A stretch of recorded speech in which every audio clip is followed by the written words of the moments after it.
Welcome back. Today we are taking on, well, a very difficult subject. We're going to carefully trace the sequence of events, chronologically, surrounding the legal case against actor Danny Masterson. Yes, it's a step-by-step account we're aiming for, starting from when the allegations first really came to light, right through to the recent sentencing and what's happened immediately after. And for this, we're relying on sources like news reports, court documents, and the public discussion around this case. It's been heavily scrutinized. Absolutely. The goal here isn't judgment, but really to understand the timeline itself and, frankly, the seriousness of everything that's unfolded. So let's begin at the start. The incidents themselves, the alleged incidents, happened quite some time ago. That's right. They were alleged to have occurred between 2001 and 2003. But the initial charges weren't actually filed until much later, in 2020. And those charges were? He was formally accused of the forcible rape of 3 women, 3 separate incidents, all within that 2001-2003 timeframe. Okay. And his response? In January 2021, Danny Masterson entered a plea of not guilty to all 3 charges. Despite the not guilty plea, the case moved forward. Yes. A Los Angeles judge reviewed the initial evidence and determined there was enough cause to order him to stand trial. Which led to a preliminary hearing. I think that was in May 2021. For you listening, that's where a judge decides if there's enough evidence to actually proceed to a full trial? Correct. And during that hearing, all 3 accusers gave their accounts, detailed accounts of their allegations. And they specified where these alleged events took place? Yes. Each woman testified that the alleged crimes happened at Masterson's home. That hearing really paved the way for the first trial. So the first sexual assault trial kicked off on October 19th, 2022. The opening statements happened at the Clara Shortridge Foltz Criminal Justice Center, downtown L.A. Mm-hmm. And it's worth remembering, contextually, Masterson married actress Bijou Phillips back in 2011. At the time of this first trial, he was potentially facing a very long sentence. What was the maximum he faced? If convicted on all counts then, it was potentially 30 years to life in state prison, a significant amount of time. But that first trial, it didn't end with a conviction, did it? No, it didn't. The jury, they couldn't reach a unanimous decision. They were deadlocked. Deadlocked.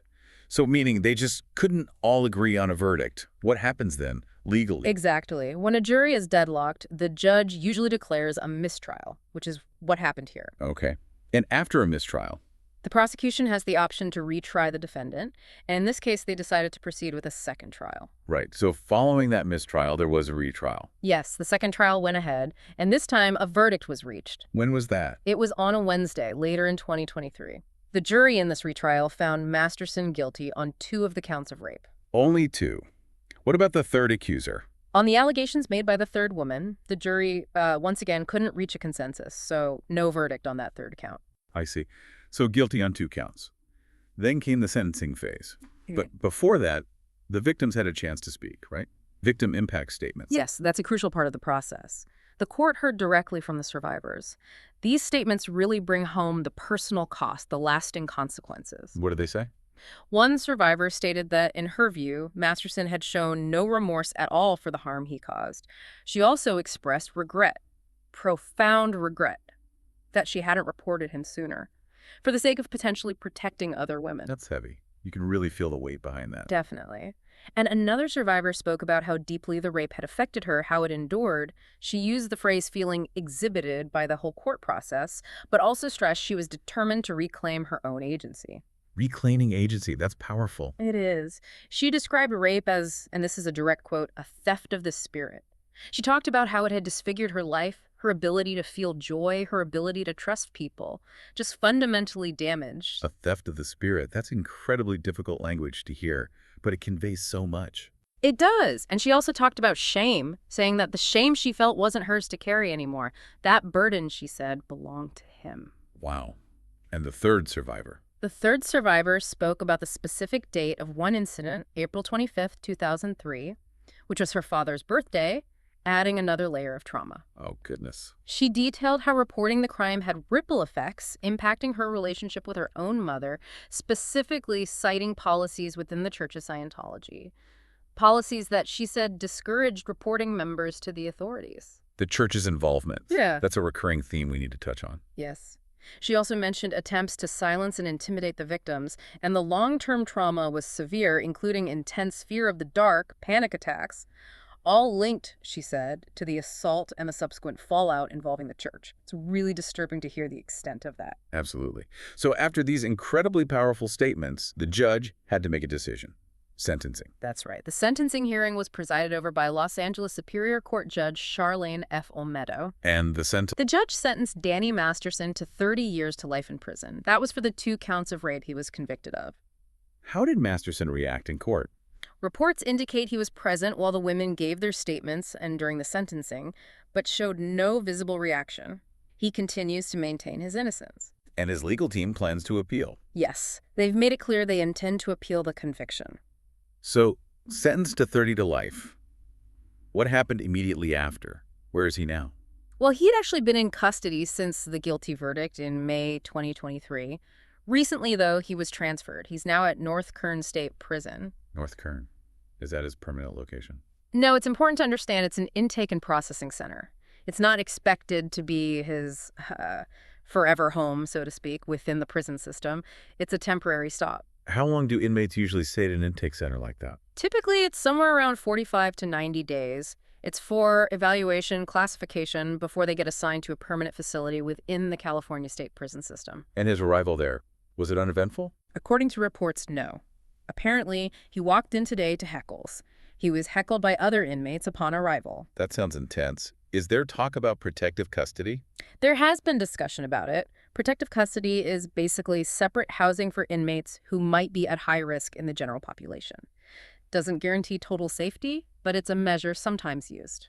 What about basic provisions? What does an inmate get initially? The initial issue is very basic. Things like a Bible, toilet paper, sheets, other religious texts are usually available if requested. And photos. Do they take a new mugshot? Inmate photos get retaken periodically, yeah, for new IDs and records. As for things like phone calls, access to programs, that's likely uncertain at this very early stage in processing. Prison life is, by all accounts, extremely harsh. And meanwhile, the legal battle isn't over because of the planned appeal. Exactly. His defense attorneys are moving forward with that appeal. They've filed their opening brief. What are the main arguments in the appeal? There are several key points. A big one is the statute of limitations. They're arguing the prosecution shouldn't have been allowed because the 10-year time limit had supposedly expired before the charges were filed. You know, that legal deadline for starting a case. Right. The statute of limitations. What else? They also argue the court made a mistake by excluding evidence they wanted to present. Evidence, they claim, showed the complaining witnesses had a financial interest in the trial's outcome, suggesting, you know, a potential bias. Financial interest. Yeah. Hinting at civil suits. Potentially, yes. They also challenged the decision to allow a detective's opinion about the witness's credibility and argue they weren't allowed to properly rebut that detective's testimony. Okay, so statute of limitations, excluded evidence about financial motives, challenging detective testimony. And a central theory for the defense seems to be that the accusers changed their stories over time, particularly after communicating with each other. They suggest this was influenced by concerns about the statute of limitations expiring and the possibility of filing civil lawsuits later. How did they try to prove that communication aspect? They argue the court wrongly blocked their attempts to subpoena the communications between the complaining witnesses. Yeah. They wanted access to those records. Interesting. Any other major points in the appeal? Yes, they're challenging the admission of evidence related to the Church of Scientology. They claim it violated Masterson's First Amendment rights, his freedom of religion. The Scientology angle again? Right. They also say the court erred by excluding testimony from certain witnesses, like someone named Brighton Goss, who they believe could have contradicted the victim's accounts. And there's an argument about excluded evidence related to one victim potentially being intoxicated. It's quite a list of alleged errors. Yeah. And speaking of civil suits. Well, it is noteworthy that exactly 1 year after the criminal conviction, the 3 complaining witnesses did file a civil complaint.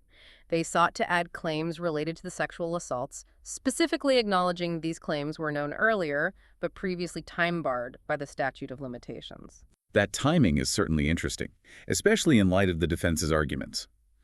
What are legal experts saying about the sentence itself? Was it fair? Was his celebrity a factor? Opinions vary, as you would expect. Criminal defense attorney Joshua Ritter, for example, believes Masterson didn't necessarily get special treatment because he's a celebrity. Ritter felt the 30-year sentence was pretty much in line with what you'd expect for these kinds of felony convictions in California. So standard sentencing in his view. Yeah.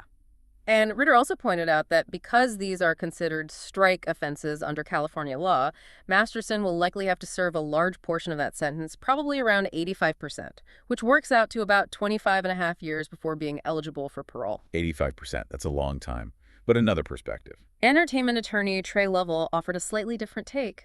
He suggested that while sometimes celebrity might help in court, in really egregious cases like this one, it can actually backfire. How so? Lovell's idea is that judges might feel pressure, or maybe a desire, to make an example out of a high-profile defendant in a serious case like this, to send a message. So one says celebrity didn't help, maybe even standard sentencing. The other suggests celebrity might have actually led to a tougher outcome to set an example. It's complex. Very much so. There's probably no single answer. It often depends on the specific judge, jury, and circumstances.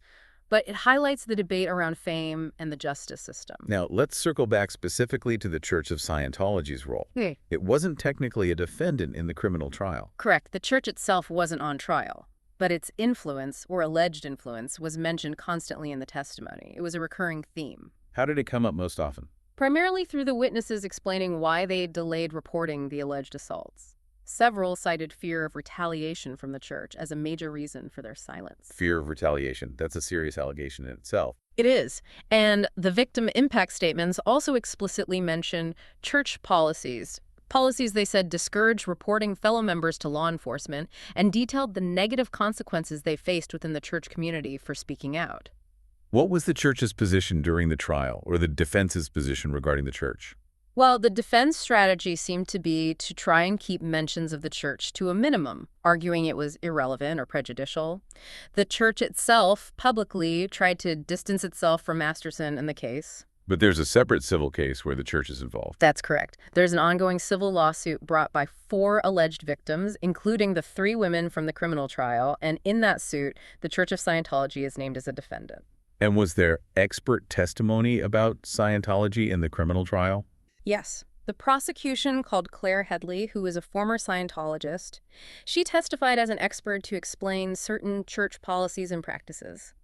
The point was to help the jury understand the context of the witnesses' beliefs and why those beliefs might have influenced their actions, like delaying reporting, which relates to their credibility. Okay, so we've covered a lot of ground here, tracing this from the early 2000s right up to the present. It's involved some very disturbing details. It has, and the impact on the survivors, as heard in their own words, is profound and undeniable. We've really tried to follow the timeline strictly from those initial allegations surfacing through 2 trials, the conviction, the sentencing, his current incarceration, and now this ongoing appeal process. As we wrap up this specific account, it really leaves you thinking about the sheer complexity of it all. You have the legal arguments about time limits, the statute of limitations. The undeniable shadow cast by the Church of Scientology, according to the testimony. And most importantly, the deep, lasting trauma experienced by the survivors. It's a lot to process. Indeed. If you found this breakdown helpful, we do encourage you to subscribe. We'll continue to explore complex issues like this one in future sessions. And we genuinely invite you to share your thoughts and reactions to this timeline in the comments section below. Your perspectives are always valuable.